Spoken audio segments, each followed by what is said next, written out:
First of all, welcome to PTI. My first question is that the collaboration of GSDP between the two countries is now 2 years old. What has been the progress on this relationship, and what are some of the outcomes that you're expecting when Chancellor Scholz visits in October? Actually, the outcomes have been very intriguing. The GSDP is building on a very long-lasting, already existing partnership, to be very clear on that. But the question was a little bit for us, how do we incentivize this one? And the GSDP, really, with the endorsement of the both state leaders, was an important step forward.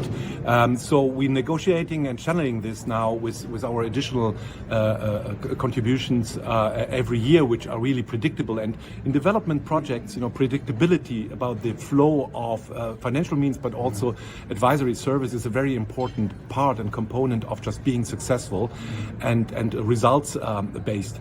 So this is running very proper. We have every year a pass line of the agreement on new projects, but also extending existing projects where it went really successful.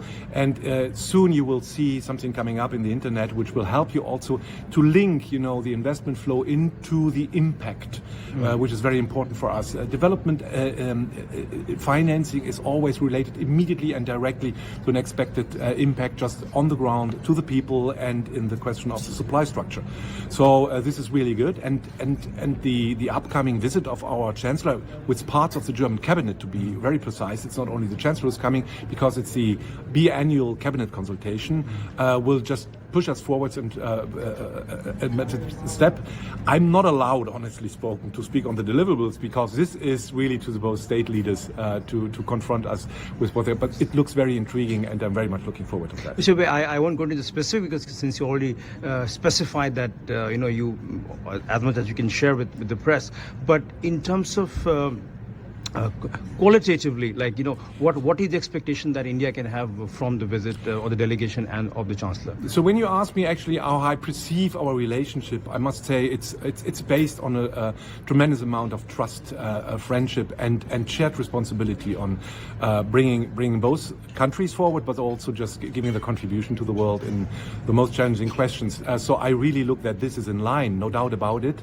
When you look on the way how it's set up also, you see we have now a whole series of engagements beside of this visit, because we have now the upcoming RE Invest by our development minister, Chancellor Scholz, is already coming with a business delegation to Ganenagai, exactly. And then we have the government consultations you mentioned, October, but this one is also linked to the Asia Pacific Week, where the mainly German business community is coming to India to look for opportunities and also exchange perspectives. So you have the political and public sector who's really showcasing how strong we are engaged and how we look forward to collaborate further on.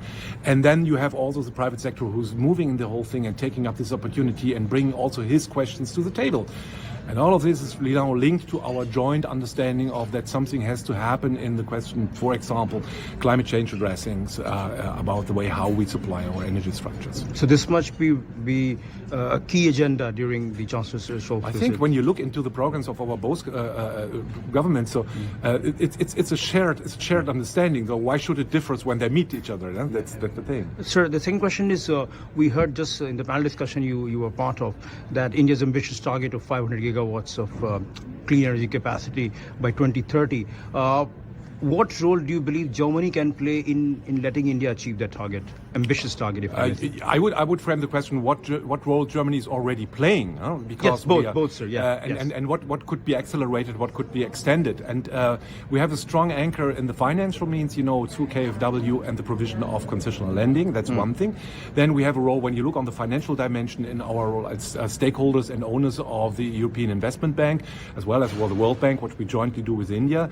You have the ADB. Actually, all of these frameworks, they cooperate very closely to each other. And I was really intrigued today when I saw that MIGA just signed the Memorandum of Understanding with either, because this is really linked to the whole thing. And August is a good friend of mine, so it's something, a discussion we have continually. That's the one thing. The other thing is where we Germans are slightly I would not say unique, but we are just play a sufficient role on that one. In the specific case, we have our GIZ in place, which is providing technical assistance means, because sometimes it's not the financing which triggers the whole thing.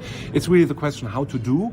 And this doesn't usually we Germans come in for lecturing. It's the question of, do you have a framework in place which helps you to connect to all the different stakeholders in the outer world, experience which come from other sides. And to mention that is actually one thing we discuss very closely with the Indian government is to have a shared responsibility in the setup of trilateral collaboration, for example. That means then that India goes in the driver's seat for providing knowledge to other countries, as the ISA is thought so as well. So this is a whole concert with all the different instruments in place, and we try to play our instrument as well and as good as you can do it. So in one word, if you had to describe the relationship between India and Germany in this sector, especially the clean and renewable energy, how would you describe that in one word or in one line?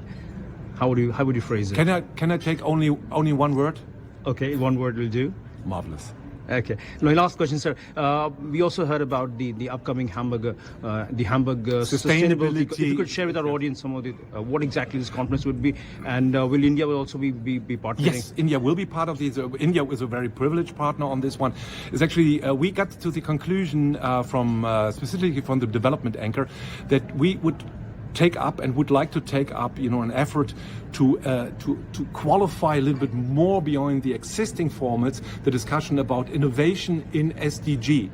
The SDGs are meant for just being fulfilled in 2030, and we're all seeing that. I wouldn't say struggling is the right word, but it will be very challenging. So more activities needed, more networks needed, more good ideas, more innovation is needed. And the idea from the leadership in my ministry, together with the Chancellor, was setting up a format where this could happen, this discussion.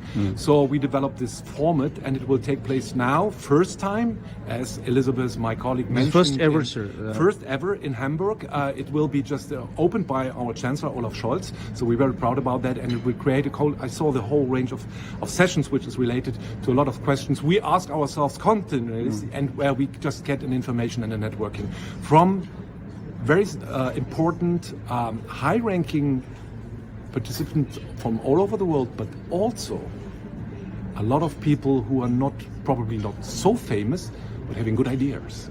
So this is on which date, sir? The It's on the 8th and the 9th of October, if I'm not mistaken. 8th and 9th, sir. And from India, sir, will there be government-level participation or private sector or all of them, sir? All of them, sir. Yeah. Thank you, sir, for your time to PTI, and we really do appreciate it. You're welcome. Thank you, sir. So you just need a photograph of the photograph.